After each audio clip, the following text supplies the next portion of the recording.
Hi, everyone. Welcome to Wandering DMs. I'm Paul. And I'm Dan, and on this very special episode of Wandering DMs, we do have a very special guest writer and editor, Mr. Tim Kask.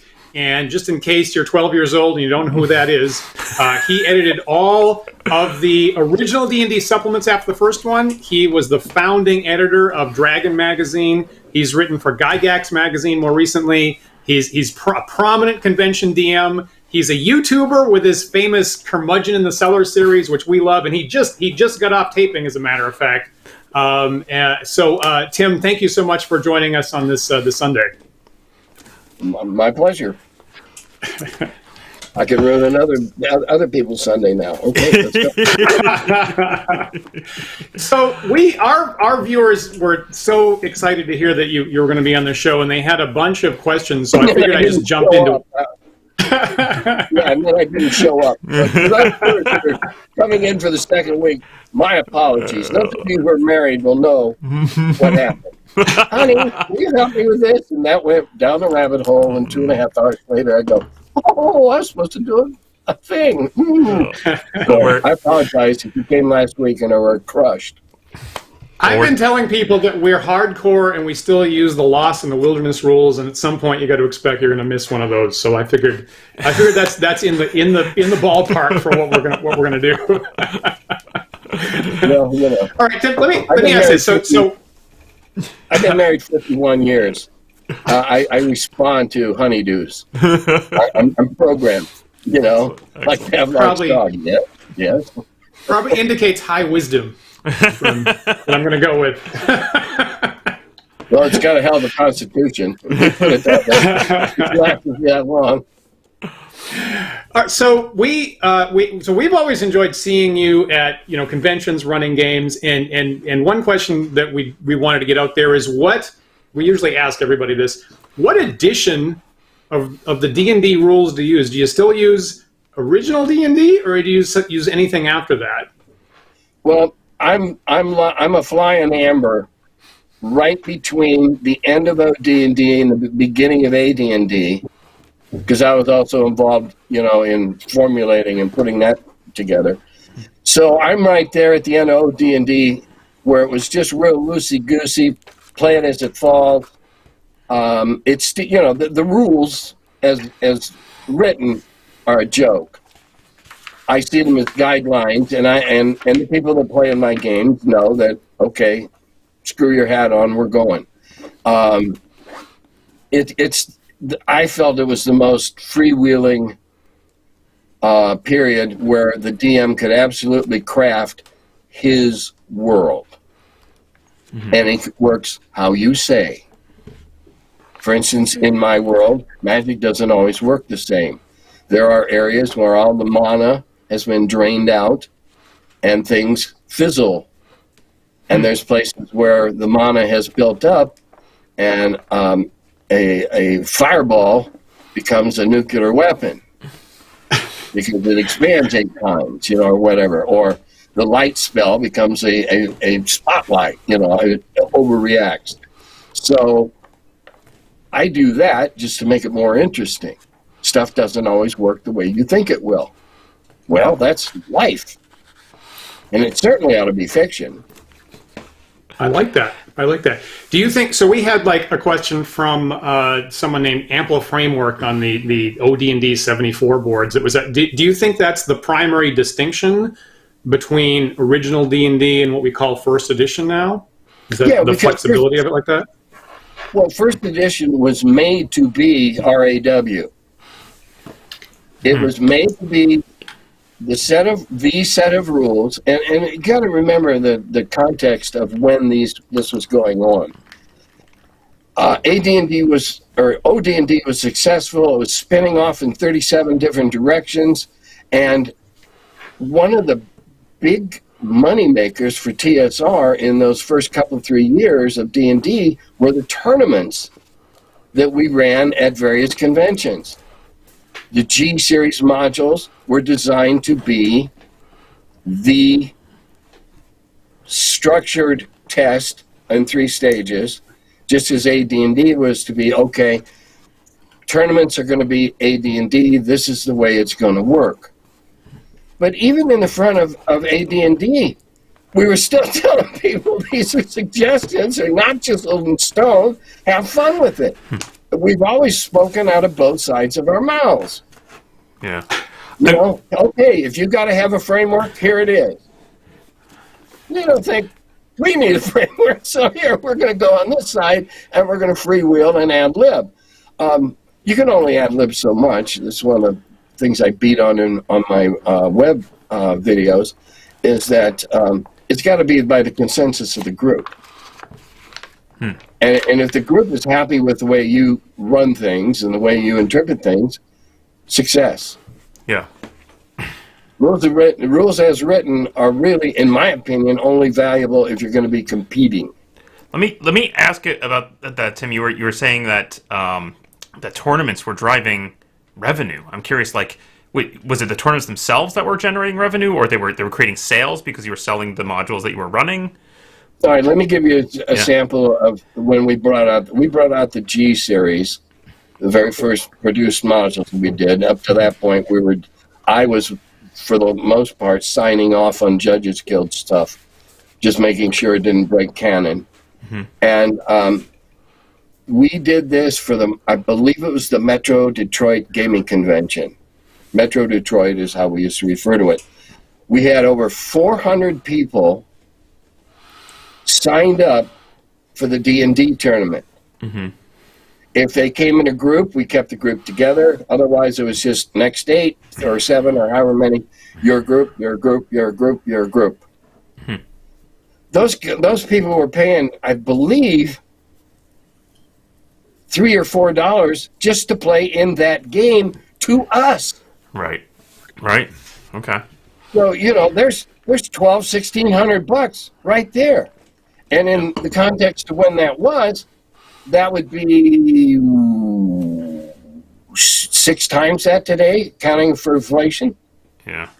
You know, so now all of a sudden you're looking at in today's money, that's $8,000 in revenue just for that tournament. Yeah. Fascinating. And we sold and we marketed that so that the first one came out after the first round was done. The second one came out after the second round was done because we had morning and afternoon sessions because of the numbers. The third one was put on sale when the last round had started. And we sold every copy of all 3 of them. We had only taken we printed that many to get the price. So we thought maybe we'd sell 250, 300 of them, but we had to print like 500 or 600 each to get the price break. And so we just threw the boxes in the van and went and we sold every one. Amazing. Wow. So, that was a double revenue stream. Yeah. Now I've seen. If you pay money to buy a ticket to play in a game, the producers don't get it. Yeah. It's not theirs. It goes to the con. Right. Which it's fine. I have no problem with that. Right. Interesting. I wouldn't have thought of the difference. I didn't know that was actually a thing, that money just went directly to the people running convention games at one point. Yeah. Back then it did. And I've seen some people. We made boatloads of money doing that. That's incredible. I've seen some people, some old schoolers, criticize the idea of publishing modules, and of course, you're talking about against the Giants series, which is my personal favorite, of course. And not to pick a fight, but I've seen like Rob Kuntz, and he's a great guy, but I've seen him really criticize the idea of the essence of original D&D is pure DM creativity, and the idea of using somebody else's script is borderline offensive. Is that a possible concern at all, or do you not share that at all? Well, I understand what Rob's saying, but let's face it, we can't all be purists anymore. We tried to keep the game pure. No, don't do that. No, don't do that. No, you can't add this. Let's stay away from that. Like when the East Coast got into sex changing and against your will and stuff like this. Ooh, no, we don't need that. We're already dealing with Satanism. You know, we don't need to go there. So we were shepherding the game during its period of growth, trying to, however hubristically, how much hubris that was, I don't know, but we felt that we knew what the game was capable of, what it should be, what it could be. And so we encouraged Judges Guild to put out what they did, because we realized that not everybody that wants to play necessarily has the skills to create, especially back in the earliest days.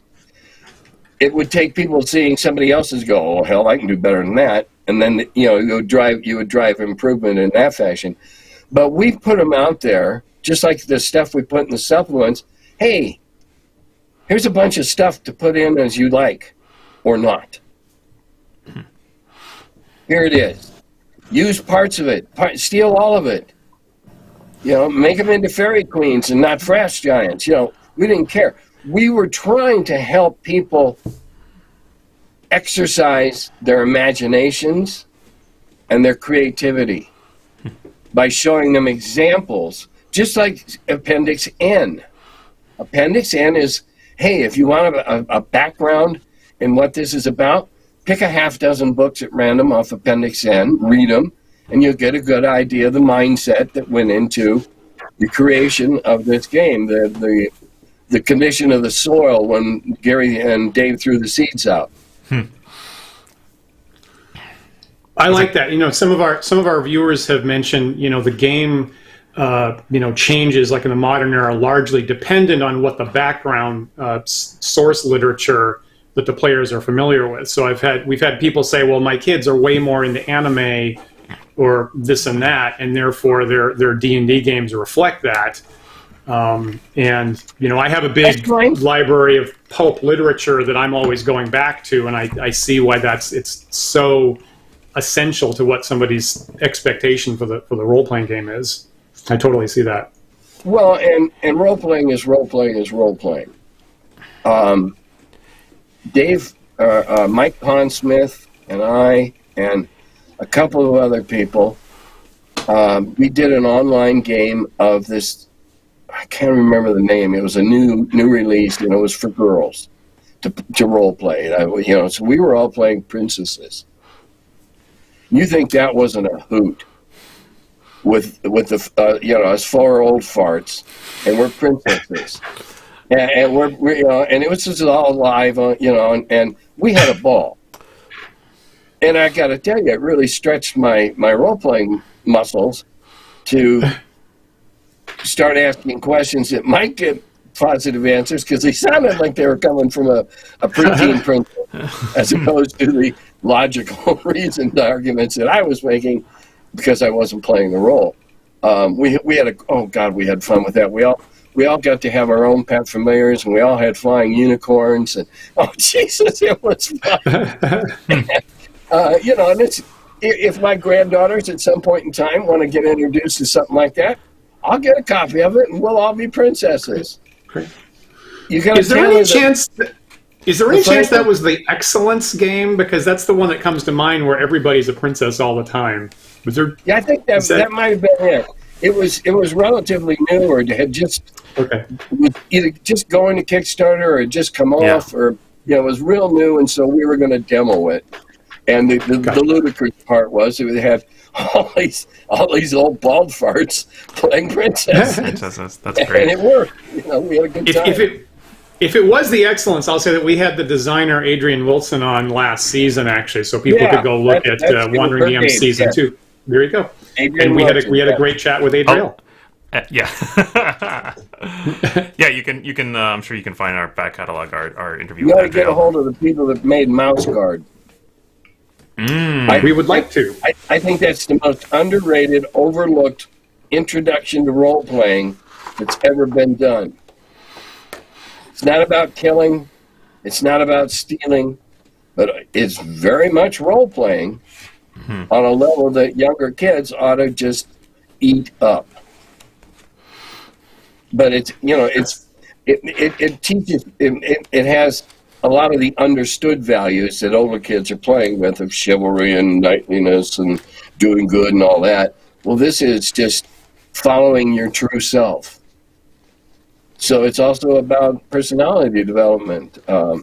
You should please look into it, and get a couple of find somebody who's got a couple of the Mouse Guard comics. They're collected. They're quite good. Tales of the Redwood, I think it's called. But that's a beautiful system that, because of its simplicity, got poo-pooed. Interesting. That is high praise for Mouse Guard from Tim Kask. That is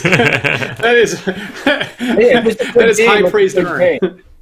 Well, Tim, you're no stranger to RPGs where the players are anthropomorphic mice. I seem to recall having played one by you. Yeah, I think I heard you in the mice one time, didn't I? Yes. I've been known to do that on the Wheel of Blame. Change people into something else for that encounter. Let's dig into that actually, because we were just talking about the over under of using printed material, right? And Wheel of Blame is a game I've seen you run at countless conventions now, which is entirely improvised, correct? Yeah, the basic rules that you can hang your hat on, so to speak. Yeah, it'll work like D&D. Roll dice, hit things, take hit points, give hit points. That's the same. But the plot is different. It's the ultimate railroad because you are on inside a big giant wheel, trekking along through these encounters. Every party member has to find a token during the course of this. And I, just before the pandemic, I had 400 of these printed up, and only people in Boston at TotalCon got them. It's a little. I had these. I didn't print them. I had them cast. Iron Wind did the sculpting for me. Jim Wampler drew the picture of me, and then the front says, "In Tim we trust," and on the back it says, "It's not my fault." And you have to have it. It's not my fault to get off the wheel. So, and it's not nearly as bloodthirsty as I used to be. There's still lots of people dying, but they have these magic potions that brings them back to life, called the Universal Antidote. So it'll put heads back on necks and arms back on torsos. It's just there for more fun at the con. Just for our viewers who don't know it. Now that game starts out right with you asking players to submit an idea. Everybody gives me a note card. I give out note cards and say, put 2 things on there. I've had things like Red Dragon. One of the cards, in the very first time I ran this, I did it locally at a local con. They put on a pickle and a red dragon. So, in the course of the adventure, off in the distance, they saw an enormous, had to be like a banana or something, on the very peak of these granite spikes. And around it was flying. Well, as they got there, they found out the dragon only had an 8-foot wingspan. It was kind of like a juvenile or whatever. But top of that mountain was a pickle the size of the Oscar Mayer Wienermobile. Now, see, that's when I will metagame when I can get a laugh. Otherwise I'm going to play on, right? And so during the course of this, it was so wonderful because it's the very first play test. And I did have a woman about, I don't know, if she's watching, I won't guess her age. Anyway, I had a woman, not a girl, playing in the game, and she kept trying to take it adult, which is okay. When I'm playing with adults, well, we can do double entendre and little leering, whatever. And when I'm playing with all adults, I tell them at the beginning of the game, if we go anywhere that's uncomfortable, just raise your hand and I'll take a right turn. Excellent. Because I don't want to make anybody uncomfortable. Yep. But they couldn't find the token. And so finally she says to me with this big leer on her face, I'm going to go up and I'm going to lick that pickle. I was dumbfounded. I had not prepared for that. So I said, okay. And I rolled a 20-sider. And I got like a 17. I said, well, It'll cure all your hit points. And so one of the other guys, I'm going to go up and lick the pickle. And so I rolled like a 7, and it cured half his. So the third guy jumps on, I'm going to go lick the pickle. And I tell him nothing happened. I said he probably needs to come back in a couple hours and try and see if it's regained any of its stamina by that point. Well, the table erupted. The lady at the table, she just bent over laughing. And we disrupted the other 20 tables around us because we're in this big hall, literally right in the middle. And so the whole table cracked up. And I immediately knew which card was hers because it had a vixen, vixens, and a portal to another dimension. So I gave them the standard, okay, go through the armoire, and where they were immediately attacked by 138 rabid, undead female foxes. And when she looked at me, when I announced what had attacked them, that's when I knew it was her card. Because the look she gave me was half, I'll kill you where you sit, and wow, how did you do that? So, yeah, that's the kind of game it is. We're going to have fun, but who says that RPGing has to be somber and solemn all the time? Especially at the cons. People used to come to my games to see how memorably I would kill them. So they could go home to their group, oh man, it was so gruesome. Ah. Well, that was fun for them to die in a Tim Kask game. Yep. I never quite understood that, but I recognize that it exists. So here, let's just have fun and without the mortality rate. You know, I'm glad you brought that up, actually, because I'm glad you brought that up because early. So when I started promoting that you're going to be on our show, actually, someone online, the first thing they said was, "Oh my God, Tim Kask, he's more fearsome than a room full of beholders," is what the guy said. So what? When did you transition away from that, and what feedback did you get to cause that? Oh, okay. Cancer. Okay. When I was diagnosed with cancer. Okay. And I had almost 7 months of chemotherapy, and I decided, well, okay, I have the undisputed title of all-time TPK king, because at one point over a 3-year period I was TPKing like 85% of the groups that played, and I said, okay, let's go for fun. And I've been watching Frank Menser do what he did, and I'll admit that I got the idea from what Frank does. I do mine a little differently. Mine don't last 7 hours. Generally, once the game gets going, because the first encounter, any game, the first encounter always takes stupid amounts of time. Because everybody's finding getting their feet wet and finding, okay. But generally, if it's a 7-player game, it's usually over in about 3 3/4 of an hour. And if it's a 4-player game, it's generally over in about 2.5. Okay. And that's my parameters: a minimum of 4, maximum of 7, because it's going to take roughly a half-hour average on each of those encounters. And so, I don't want to short shrift any of them, because hey, somebody, I hope, thought long and hard when they put those 2 things down there. The repeaters, and I've had quite a few repeaters play, they just keep coming up with more exotic and weird stuff, and I love the challenge. I collect the cards. I say, okay, last break, pit stop, whatever, give me 5 minutes. 5 minutes later, we start the game. That's awesome. I just go through the cards, my mind starts, actually when I'm collecting the cards, my mind starts working. Yeah.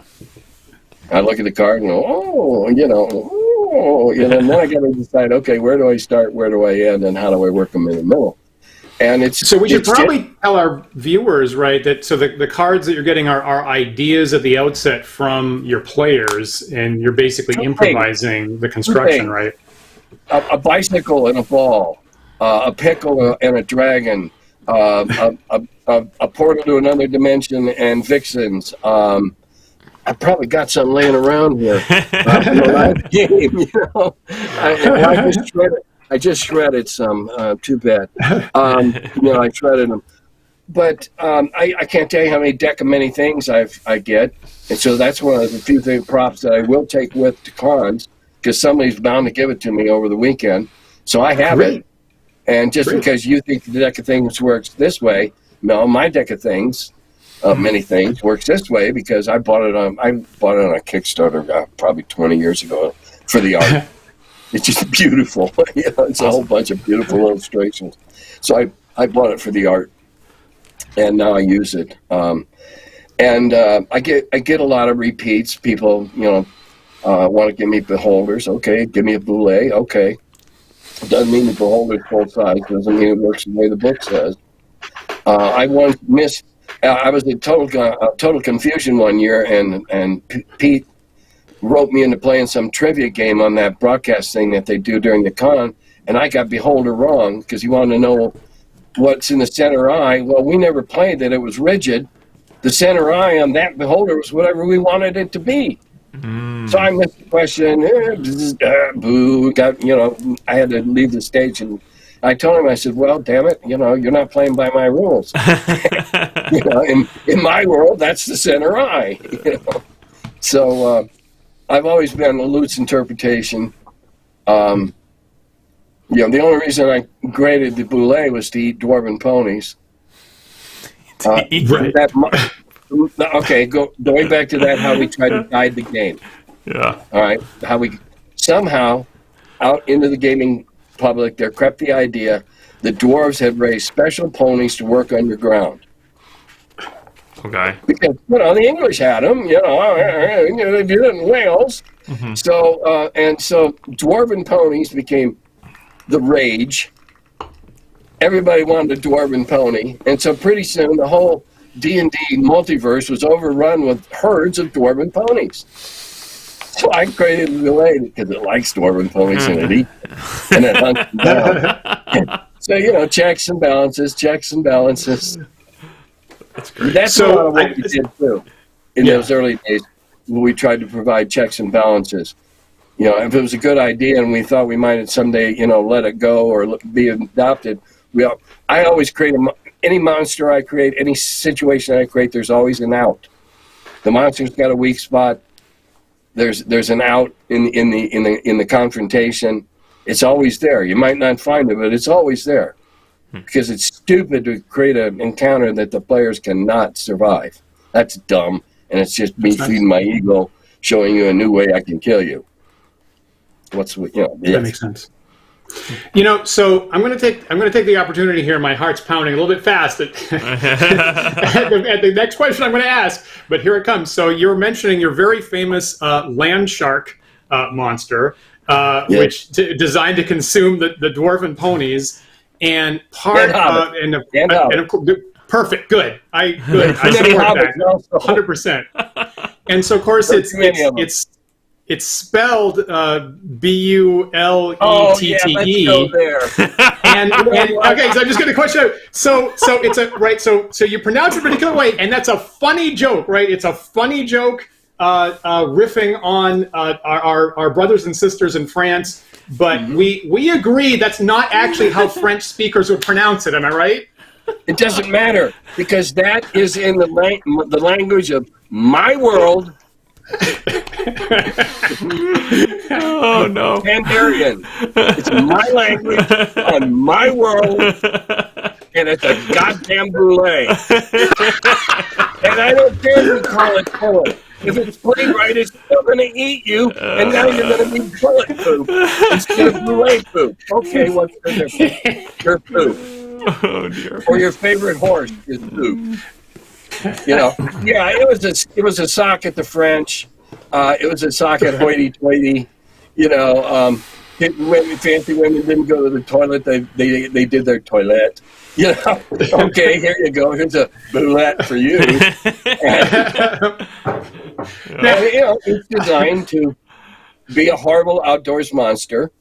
I chose the Bulette in its shape because it was the last of the little plastic monsters that hadn't already been statted. And it had been called the Bulette in the Greyhawk campaign because it was this thing about the size of a medium-sized dog that would just run like hell down the hallway and knock everybody over. So it was the Bulette, francophiled into Bulette. So I was keeping the history of that creature in Greyhawk, taking the name of Bulette, which was rather unimaginative. I think Gary had only used it twice. Okay. And just Frenchified it a little bit. And at the time, we didn't like de Gaulle very much in this country, so. Is there a published work that the earlier version appears in, the small, fast-moving Bulette? Or is it just something that, no, it's just in the No, it's just people's something tables? that happened in the Greyhawk campaign a couple of times. Gotcha. I went to Gary. I had to create a monster because we were going to start a month later. And I had a half-page ad got mangled in the physical mail back then when we had to use snail mail. The separations and the negatives were mangled. So I had a half a page 3 days before press. Oh, no. With a hole in it. Yeah. So I went to Gary. I said, I'm going to start the creature features a month early. He goes, I don't care. Yeah, I'll go, and I told him why. I said, which of these, because he had a bunch of them on the desk, which of these hasn't been statted out? He goes, this one. It's just, I had it run down the hall a couple of times and knock a bunch of people over like a bowling ball. They called it the Bulette. I said, okay, thank you. I took it home, and the rest is history. That's great. It's funny because just this morning on Twitter, someone actually asked, where did these weird oddball D&D monsters come from? And our friend Jonathan Tweet actually posted a picture of the toy that became the Bulette. I wish we'd prepped it actually for the show today, but there's the Rust. There was the Rust monster and Umber Hulk. Yeah, and I probably won't remember them all, but yeah, they all. And are you familiar with the Uncle John's readers? They're trivia books designed for bathroom reading. Oh God, you should. I'm not. In the new one in 2019, I even got name dropped in it because it was talking about Gary creating monsters from a bag of plastic toys that we had. And so they name dropped me as being the quote that's how Gary created them. It was the very first page about creativity. And I just, wow, I'm in Uncle John's reader. To me, that was pretty cool. That's awesome. That's awesome. But yeah. We had some of our... there you go, Dan. Oh, there you go. Okay. Once again, I don't know how he does it. The Umber Hulk. Let's see, the Umber Hulk, the Rust Monster. So the brown one right in the front, right, is the a couple of these were not in the original. They were not in the original set. They were in later recastings. That gray thing in the back that looks like it's a turtle with armadillo head, that wasn't in the original bag. I believe the flyer was, and I'm not sure that the red and yellow one on the right were there in there. And there's the owl bear, right? The owl bear came out of that set too. Oh yeah. He's the big yellow thing in the front. Yeah. And it was just a bag of weird stuff that came out of Hong Kong. And I, God, 45 years later, I still find myself doing the same thing, picking up odd stuff. That's great. When the green boat shows up, boom, is around the corner. I still pick up weird props and make them into monsters and stuff. Yeah. It's just, some people whittle. I look for weird toys in the dollar store and see what I can do with them. That's great. Fantastic. So let me transition just a little bit because we had some people wanting to know about your work as an editor. So obviously you were the official editor for all the original D&D supplements after Greyhawk, and you edited Dragon Magazine for the first 3 years or something like that, I guess. I'm responsible for 33 whole issues. The next 3 had big chunks already, and the 3 after that had content earmarked when I left. So, I can only take a certain, after 33, my influence is still felt for about 6 issues, and then it's no longer there. Gotcha. So our friend Angela Black on Facebook asked on that point, like when you were brought on board for the very first time and said, Tim's going to be editing, what kind of mandate were you given? Was it like specific goals to improve stuff, or were just like, Tim's a good guy and we're glad he's here? Or what was the initial intent? I was hired because I told Gary the editing was sucked. I told him that the original 3 books were a nightmare. That unless you're, because I finally won an argument a little while ago. There is an actual game there. If you come from the viewpoint of being a miniatures player, there is an actual game there. It's not just a toolbox. If you don't have background in miniatures, yes, it is a toolbox that is terribly confusing. Even with a miniatures background, it's terribly confusing. It took me 3 weeks before I was ready to run the game for my group. 3 weeks.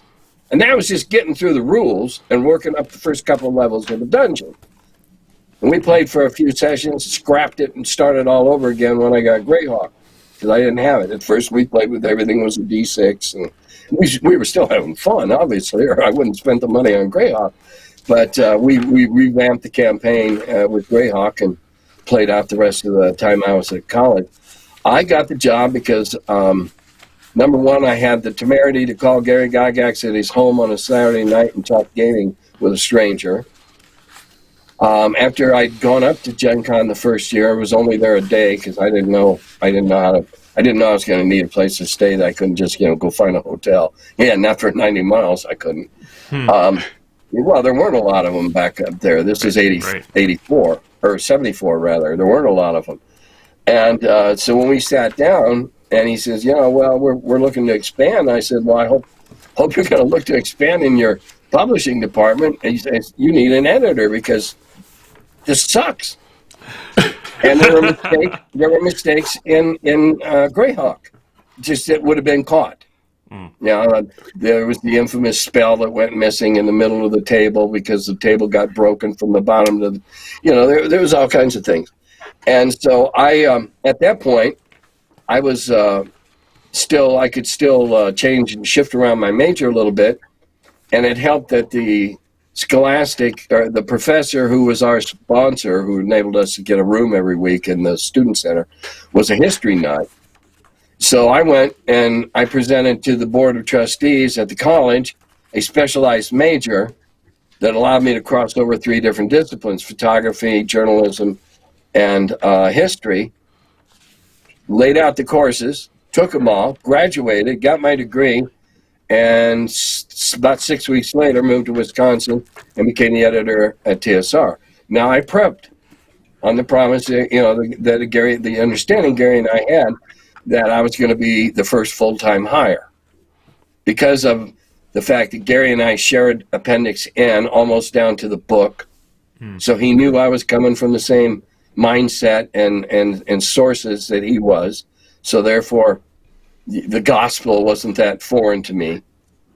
I knew all the languages, and my right out telling him he needed an editor, and so I even did reads on some important letters that they were sending to other companies or whatever. Brian or Gary would say, "Hey, give this a read, will you?" And I might suggest a word change or point out a mistake, But I was more of a proofer and a sounding board, and then I didn't do that so much after a while.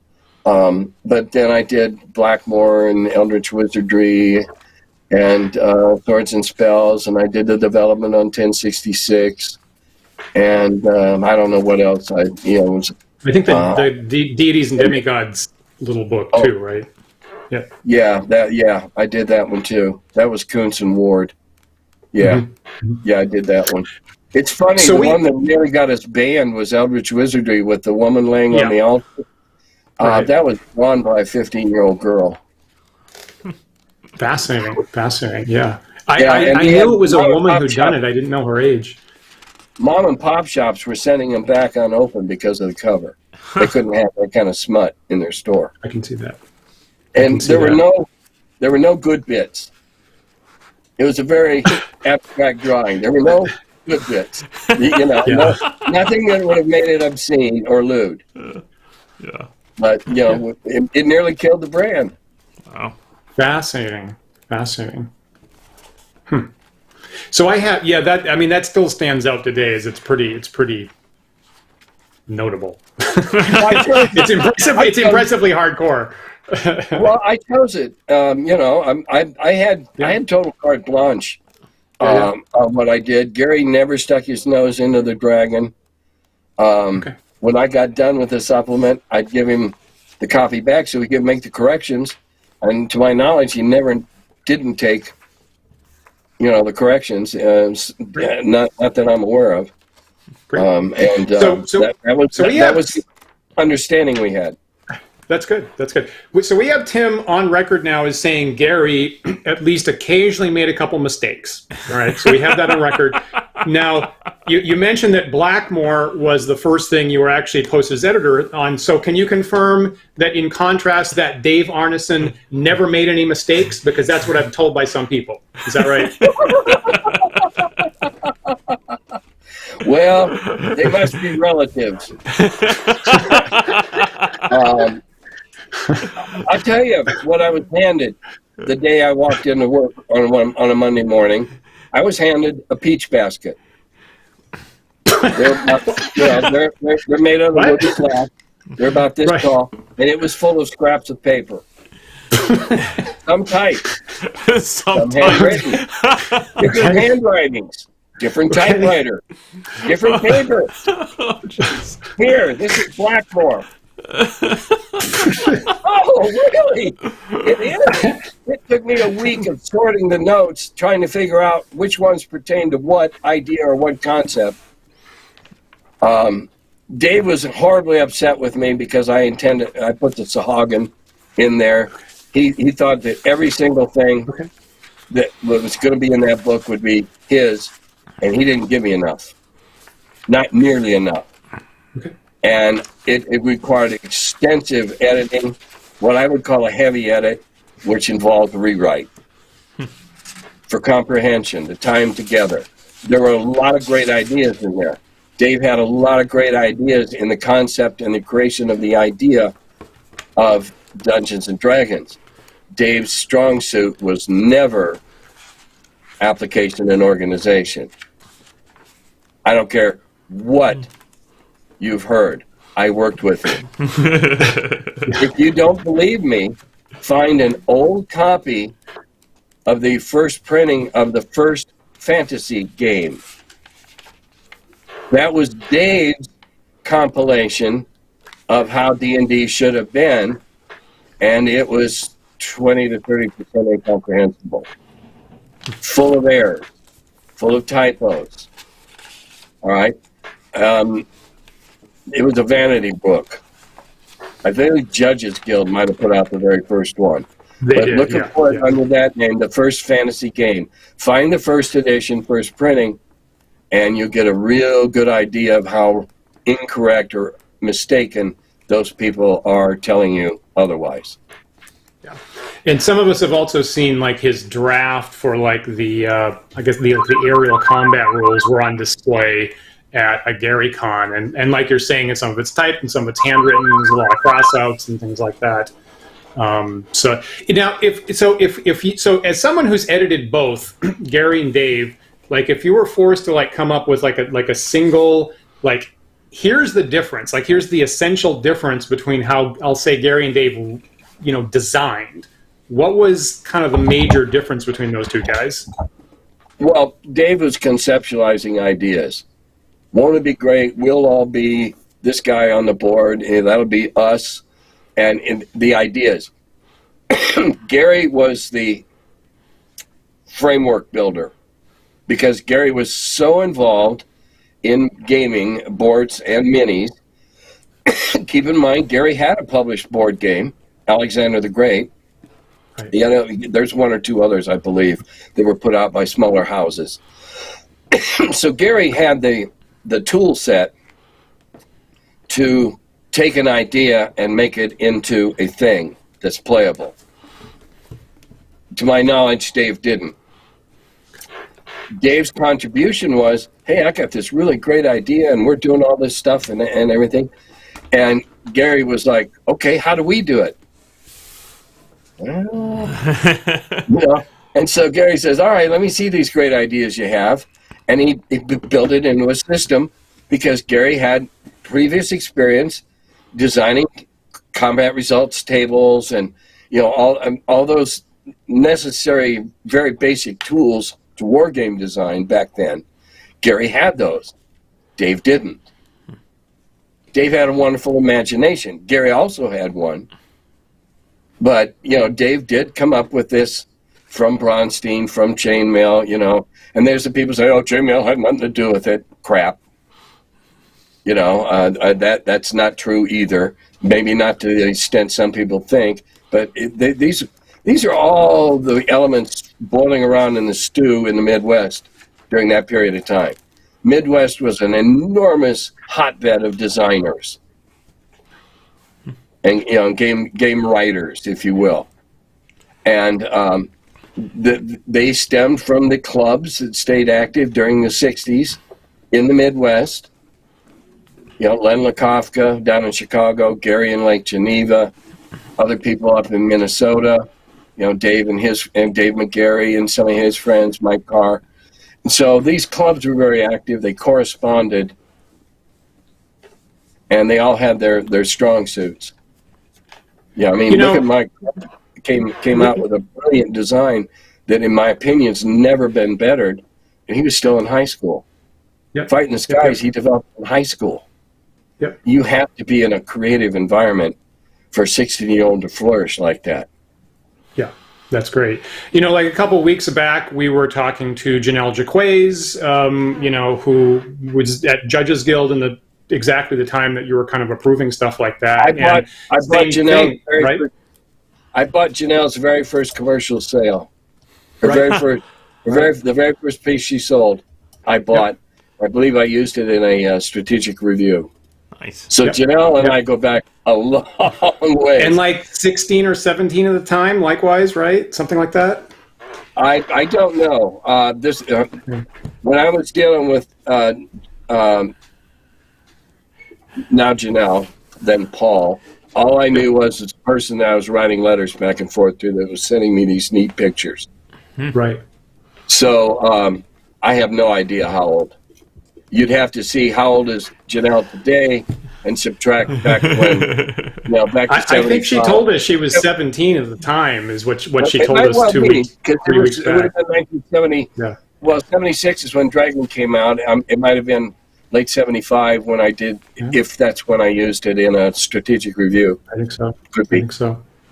The other thing we should point out is that we've had a number of prestigious, anniversaries that we just got packed. So it was just 1 week ago that Arneson started his first Blackmore game. Was the 50th anniversary we just had in the last week. And if we look in the fanzine he was writing to advertise it, it totally said, I'm going to have a Bronstein game with some fantasy elements at my place next Saturday or whatever it was. And it was just a couple weeks before that was the 50th anniversary of Chainmail, as a matter of fact. How, do you, when you're running on that point, when you're running original D&D, do you ever look at Chainmail for that? Because obviously we know there's a whole bunch of references all through original D&D saying you got to look at Chainmail. If you don't understand how to do a more than six people game, Chainmail's handy for moving troops, figuring out relative distance in it. What is a turn? All right, all the distances in first or in OD&D are all based on how far you see in Chainmail. Yep.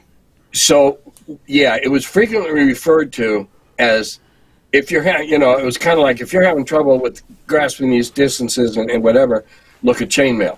Again, look on the very front of the very first books, rules for miniatures players.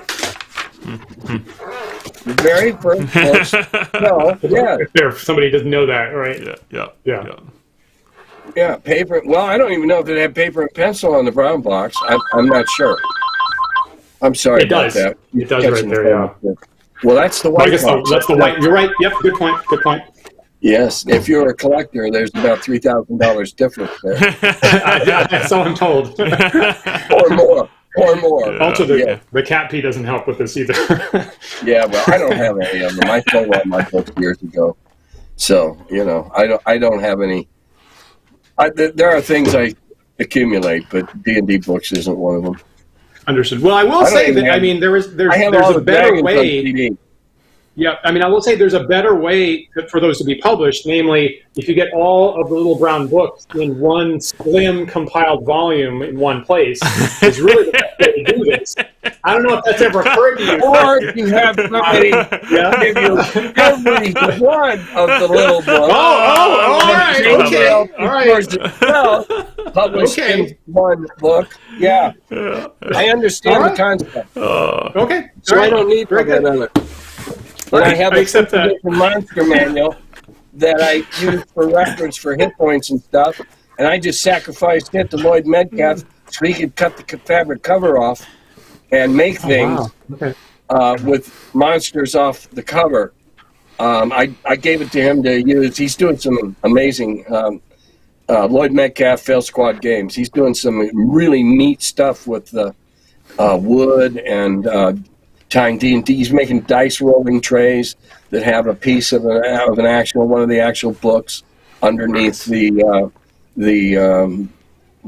stuff he puts on the top. Yeah, that hurts. I'm blanking that up for a minute. The acrylic or whatever he lays down.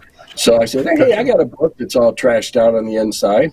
I can read it, but it's not worth anything. Why don't you cut the cover up? So he did. Nice.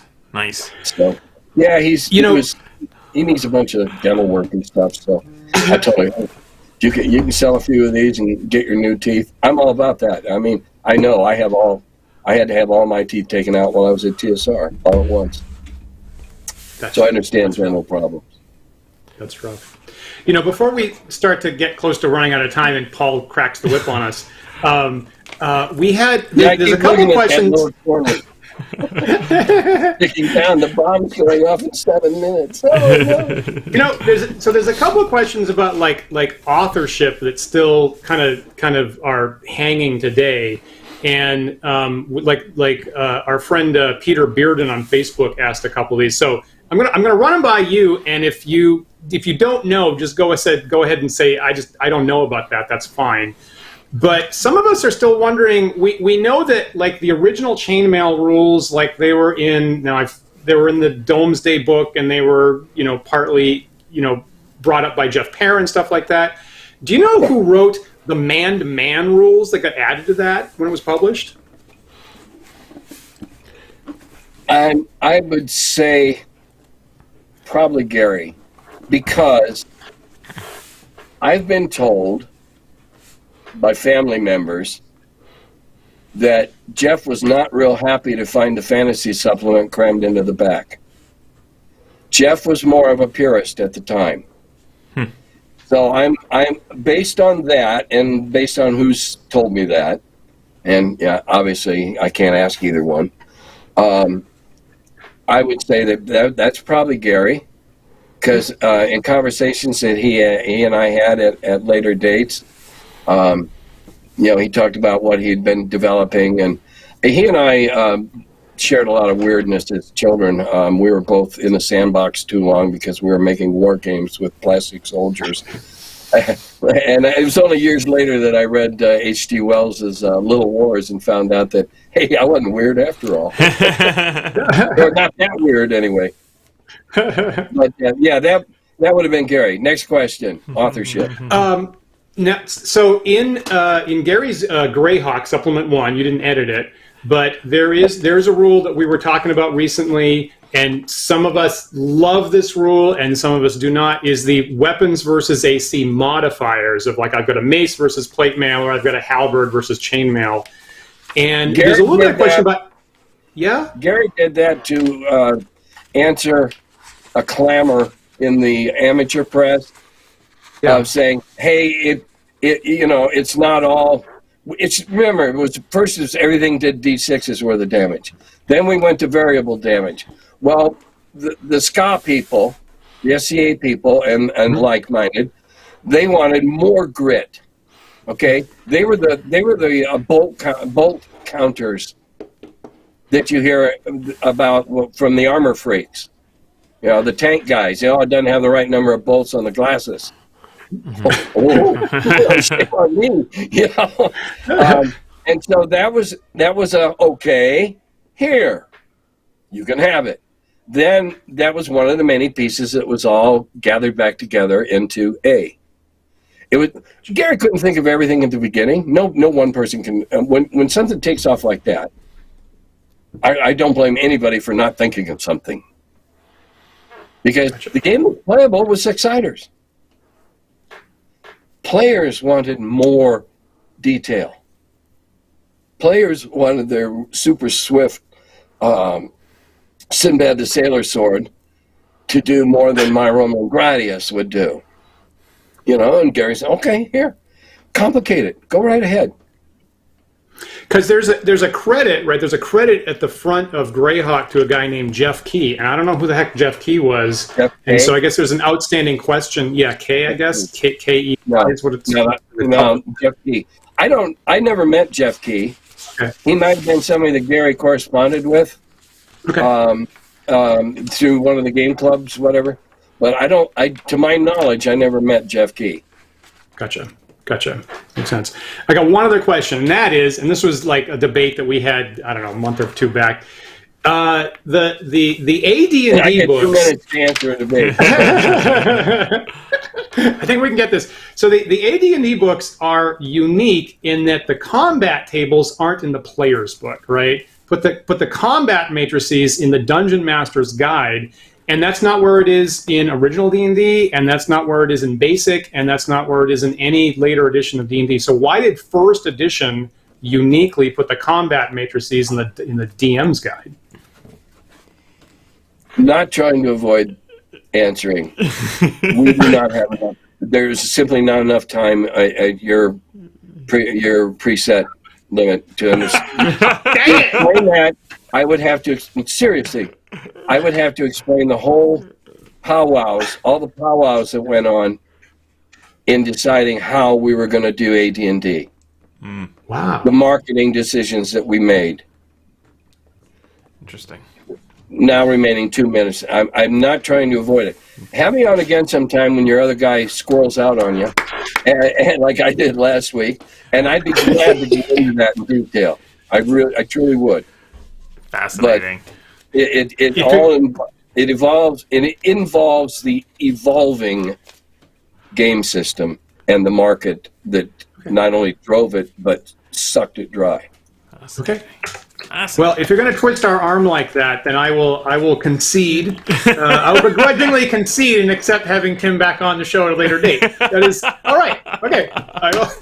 And I'll try real hard to make it on time that time, and then at least I'll be batting .666. Awesome.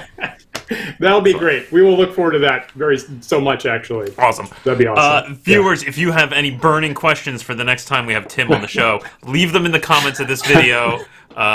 We will try to get to them. But of course, obviously, we desperately want to hear the story first of how the combat matrices ended up in the DMG.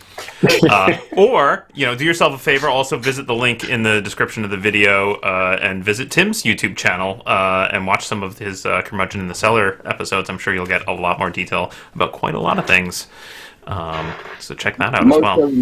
Most of them have very lengthy descriptions of what each one's about, so great. There may be some you just want to blow right past. I don't care. I'm not getting advertising, so I don't care. Well, I'm going to stick it to Tim and say you should also look for his Wheel of Blame intro video, because Tim does online DMing for hire nowadays, actually, so you can see what his Wheel of Blame with the idea index cards is like. And I think that we're all looking forward to seeing Tim and all of us back in live at conventions later this year, like at Gamehole and GaryCon next year and stuff like that. Awesome. I'm going to be at Gamehole. And then I hope to be at I know I'll be at Total Confusion. So I'll be on the East Coast in February. Awesome. Awesome. Well, that's why we will hopefully- definitely be looking forward to that. Yeah. We hope to be there as well. So fantastic. Definitely. If you are new to the Wandering DM show, be advised you can like, follow, and subscribe to us on different social media. YouTube, Twitch, Twitter, Facebook, and GitHub. And we do have the handle Wandering DMs on all of those sites. So please look for us, and you'll get updates on other topics and guests and other shows that we do in the future.